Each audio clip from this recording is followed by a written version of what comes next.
Michelle, thanks for joining the AI Innovators Podcast by Salad to talk about video accessibility. Can you introduce yourself and then tell us what it means to make video content globally accessible? My name is Michelle Inaba, and I'm a product manager. Previously, I worked at JellySmack, at Google, and at some news companies. So making video contents globally accessible means that anyone, regardless of their language or their location, can fully understand the contents. And this includes providing options such as automatic captions, subtitles, dubbing in multiple languages, so you can cater to a diverse audience. A good example here is, in my opinion, is Mr. Beast. He has his channel in several different languages, and he does that by using dubbing. And by doing that, he is making his content available to so many different people from so many different countries, so many different languages. I love the Mr. Beast example. I think he has the same content in at least 11 languages. So how are companies handling video accessibility today? Well, companies are using several strategies to make their video contents globally accessible. And this can include technologies such as automatic speech recognition, ASR, which generates accurate captions and subtitles in multiple languages. Also, another one that's really good is dubbing, in which you put voiceovers on the original contents and in different languages, which is what Mr. Beast does with his non-English channels. In terms of the future, what could be next, I believe that in the future we could expect to see some AI real-time dubbing and also an improvement on the automatic captions that we have today in terms of automatic real-time translations, automatic real-time captions, in terms of accuracy in the translation, linguistic nuances, to have more subtlety in understanding those linguistic nuances. Isn't AI good enough to handle accessibility tasks like translation, captions, and subtitles?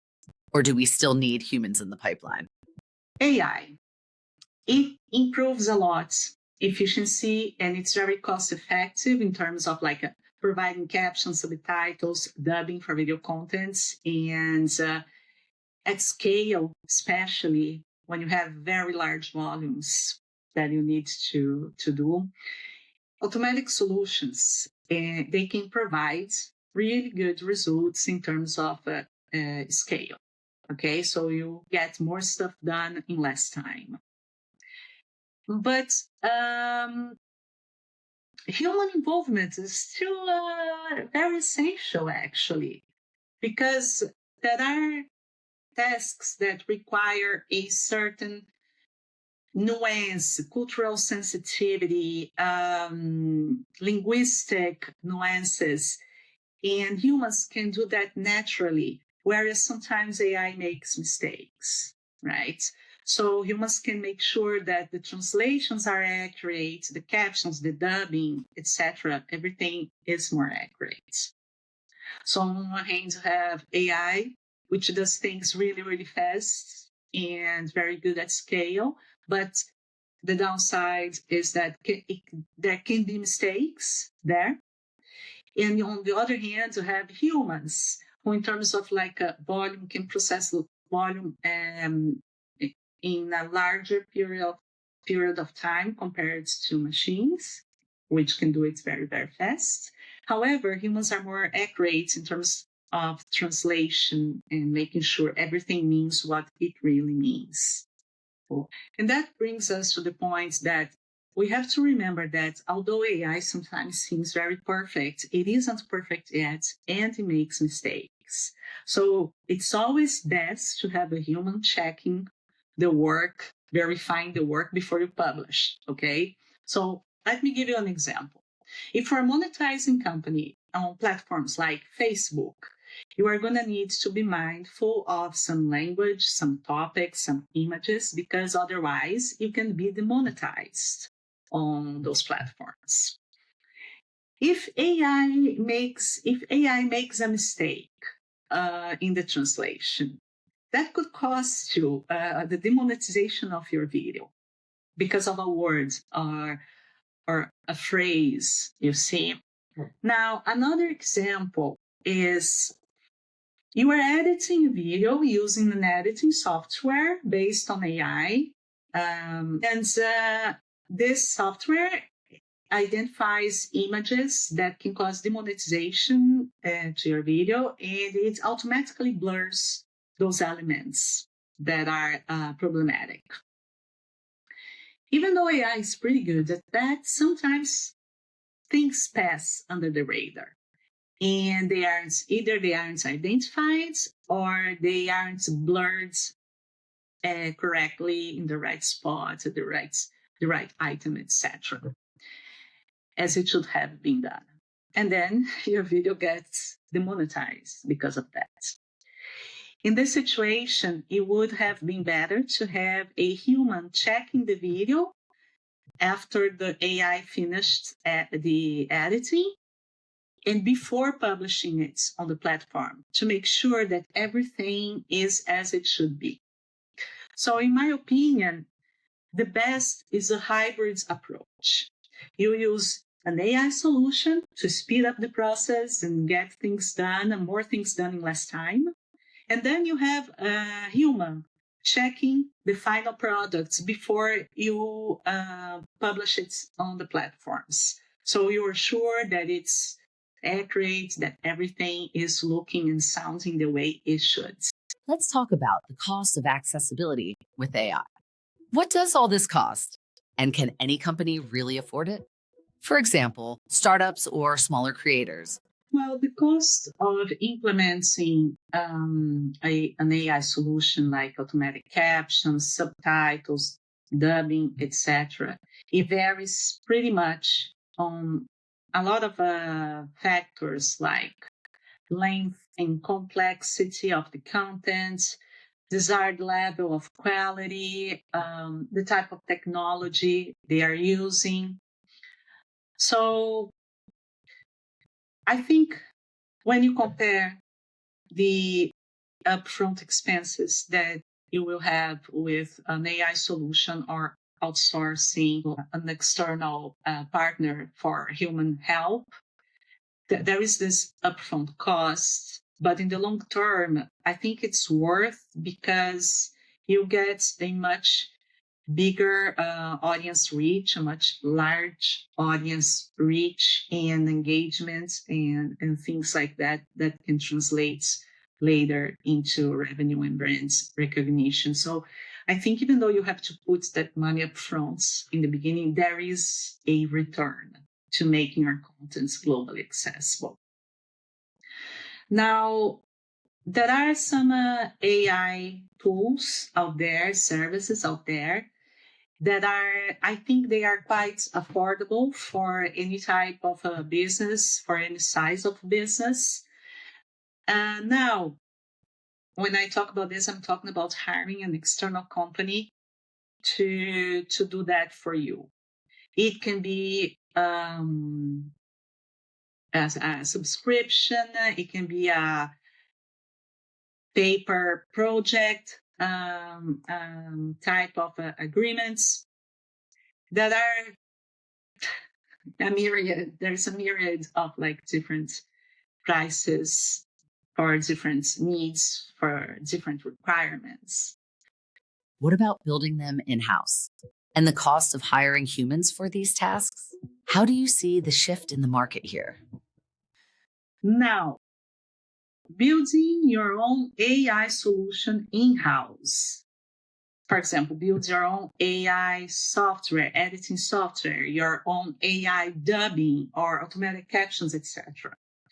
That can be very costly. and it requires a lot of resources. It's very costly to build that. So I don't think that would be a solution for a small business. That would be for a scale up. It could be for a startup, depending on the startup, depending on the needs the company has. But in general, it's not the best solution for a smaller company. Okay. In that case, a smaller company could hire a third-party company that provides that services.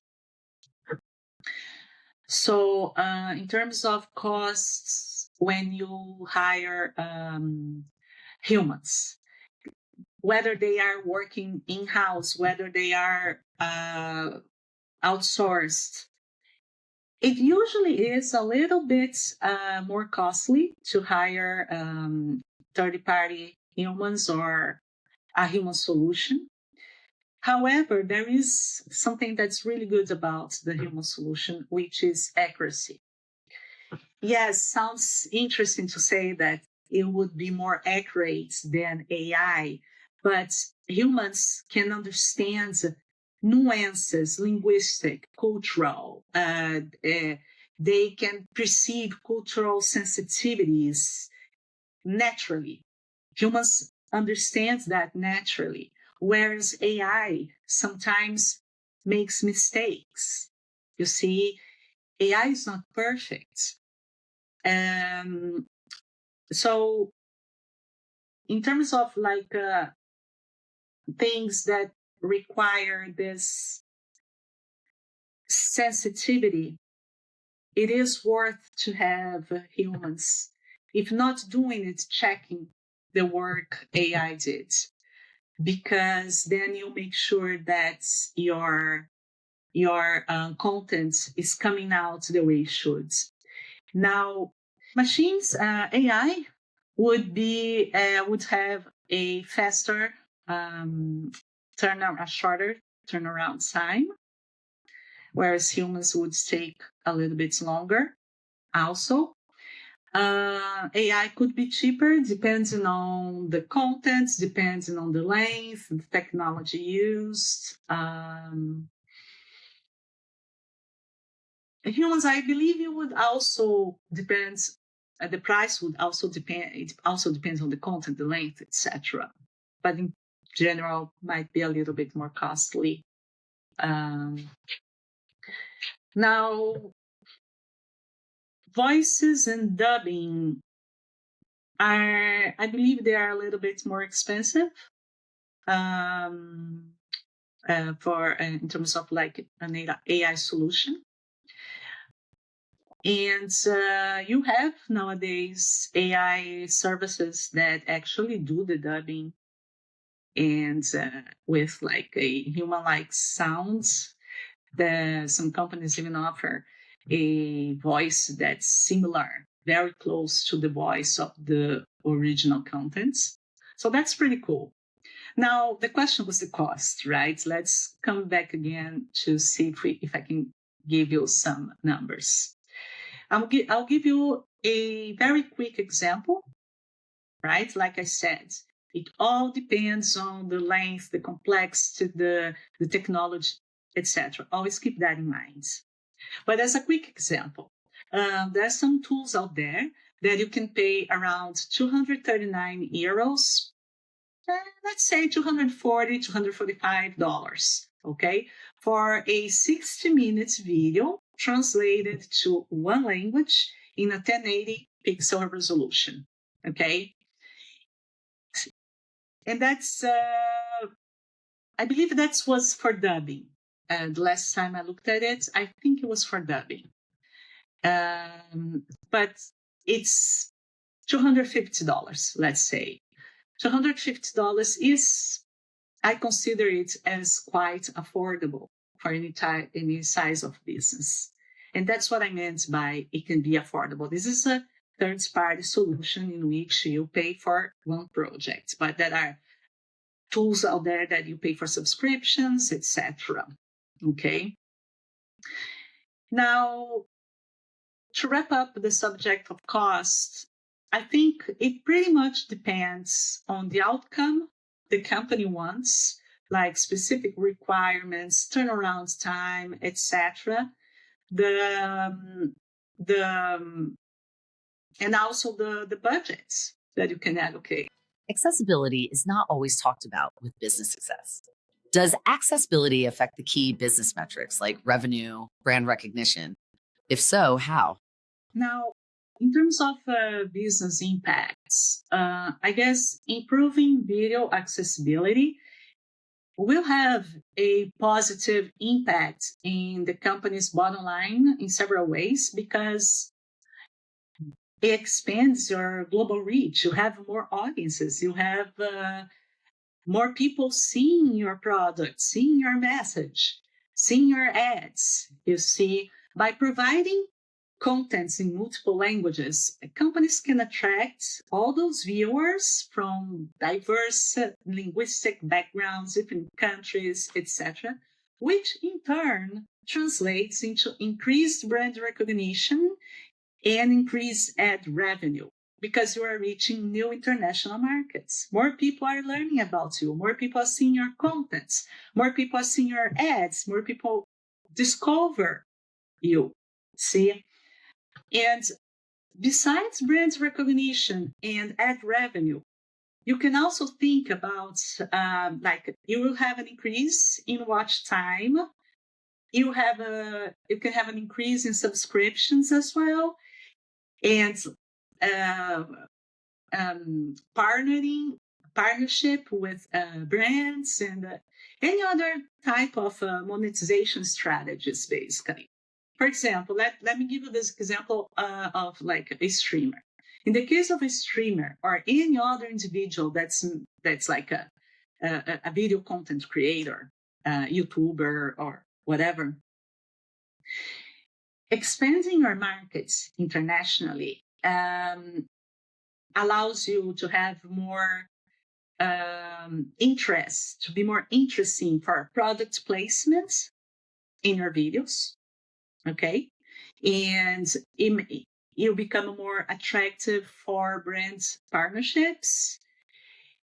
If you're making your contents understandable in other countries, you increase your viewership, you increase your the engagements with your contents.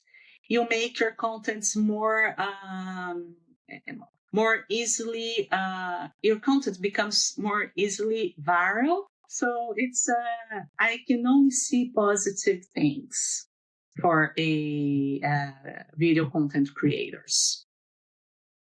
You get, as a consequence, a lot of new revenue streams. Let's talk about the AI tools. We'd love to hear about some tools, services, and products for AI accessibility that are the best in terms of quality versus cost.